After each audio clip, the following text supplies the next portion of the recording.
صدر مجلس اور رکن پارلیمنٹ حیدرآباد بیرسٹر اسدالدین اویسی و قائد مقررہ کی قیادت سرپرستی میں عوامی مسائل کے حل کو یقینی بنایا جا رہا ہے۔ وہیں سرکاری فلاحی و رفاہی اسکیمات کے متعلق وقتاً فوقتاً رہبری رہنمائی کی جا رہی ہے، جس کے مؤثر اثرات اور عوام میں شعور بیدار ہو رہا۔ چنانچہ رکن اسمبلی بہادرپورہ محمد معظم خان نے مجلسی ہیڈ کوارٹر دارالسلام میں شادی مبارک کلیان لکشمی اسکیم کے 47 چیکس جملہ مالیت 47 لاکھ روپے سے زائد پر مشتمل استفادہ کنندگان میں تقسیم کیا۔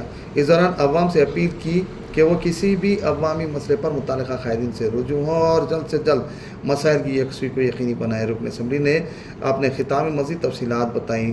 تقریب چیکس تقسیم میں متعلقہ محکمے کے ذمہ داران، صدور معتمدین، اراکین، کارکنان کے علاوہ دیگر بھی موجود تھے۔ بعد ازاں انہوں نے میڈیا سے بات کرتے ہوئے اس سلسلے میں مزید تفصیلات سے واقف کروایا۔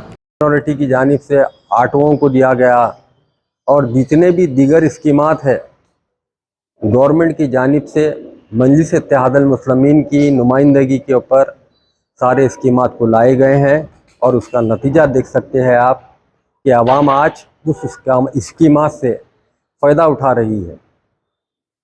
بس یہی کہنا ہے، یہ جماعت وہ جماعت ہے جو ہمیشہ غریبوں کے لیے، مظلوموں کے لیے، بے بسوں کے لیے ہمیشہ تحرتی ہے۔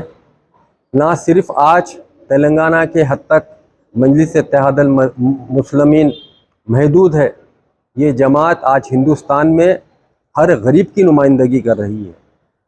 ہر غریب ہندوستان کا ایک امید لے کر ہمارے صدر بیرسٹر اسدالدین اویسی صاحب کی نظر دیکھتا ہے اور یہ امید لگاتا ہے کہ آج اگر بے بسوں کی کوئی آواز اٹھانے والا ہے وہ صرف مجلس اتحاد المسلمین اور صدر مجلس اتحاد المسلمین ہے۔